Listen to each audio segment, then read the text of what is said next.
انشاءالله که دعاشون مورد استجابت قرار بگیره. عروس خانم به بنده وکالت بده تا شما رو به عقد شرعی و همیشگی آقای اسعد افغان‌امیری با صدایی که گفتم و با اجازه بزرگترین مجلس در بیارم. وکیلم عروس خانم. عروس رفته گل بچینه.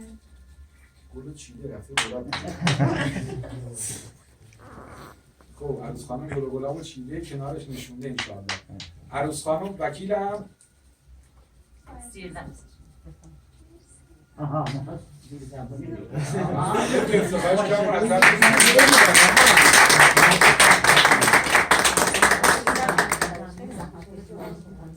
دستتون درد نکنه.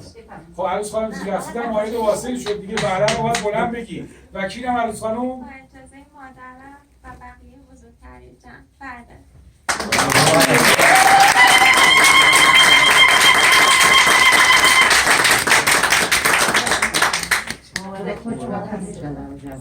نوبت مدرسه